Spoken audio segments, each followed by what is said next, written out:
Hello viewers, আজকে আমরা দেখব খুব সহজ দুটি অঙ্ক। বলছে কি দুটি ক্রমিক সংখ্যার বর্গের অন্ত 27 হলে সংখ্যা দুটি কত। তাহলে ক্রমিক সংখ্যার বর্গের অন্তর 27। তা এইরকম অঙ্ক যদি আমরা পাই, তো আমরা যেটা করব, প্রথমে এই অন্তর ফল যেটা বর্গের অন্তর যেটা, সেটাকে আমরা কি করব, যোগ করব 1 দিয়ে, 1-এর সাথে যোগ করব। তাহলে কি 27 যোগ 1,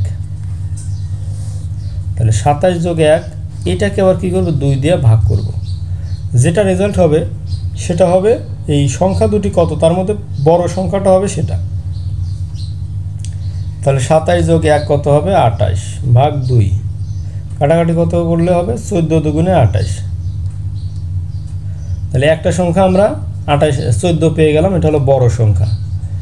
ছোট সংখ্যাটা কিভাবে বের করব, যে বড় সংখ্যা থেকে 1 বিয়োগ করলে যেটা হবে সেটা হলো ছোট সংখ্যা।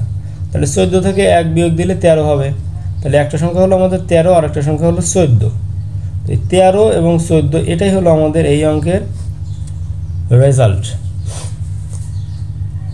আচ্ছা, এখন যদি আমরা 27-এর কাছে না দিয়ে এখানে 87 দেই, তাহলে কি হবে? তো 87 দিয়ে যদি আমরা করি, তাহলে সেমভাবে আমরা কি করব,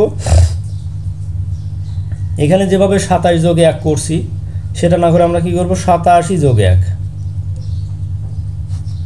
এটাকে আবার 2 দিয়ে ভাগ করব। তাহলে আমরা যোগ করি, 87 এর সাথে 1 যোগ করলে কি হবে, 88। এটাকে 2 দিয়ে ভাগ করলে কি হবে, 4 দুগুণে 8, 4 দুগুণে 8, 2 1-কে 2, তাহলে 44। তো 44টা হলো কি, আমাদের দুইটা সংখ্যা নির্ণয় করতে হবে, বড় সংখ্যাটা হলো 44। তাহলে ছোট সংখ্যা কত হবে?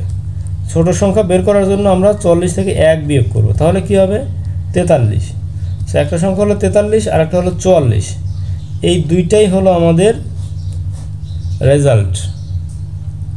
আমরা যদি এখন এই 27-এর কাছে 100 কত দিব, 29 দিব, দেখি কত হয়।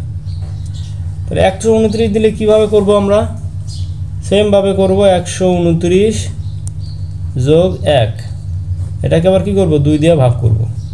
তাহলে কি হবে, 129 যোগ 1 সমান সমান 130, ভাগ হলো 2। তাহলে 130-এর অর্ধেক কত হবে, 6 দুগুণে 12, হাতে থাকবে 1, 1 আর 0 10, 5 দুগুণে 10, 65। তাহলে একটা সংখ্যা হলো আমাদের 65, এবং এটা কিন্তু বড় সংখ্যা। ছোট সংখ্যা কীভাবে বের করব, বড় সংখ্যা থেকে 1 বিয়োগ দিব, তাহলে 64। তাহলে একটি সংখ্যা 64 আর একটা সংখ্যা 65। তো এইটাই কিন্তু আমাদের এই অঙ্কের রেজাল্ট।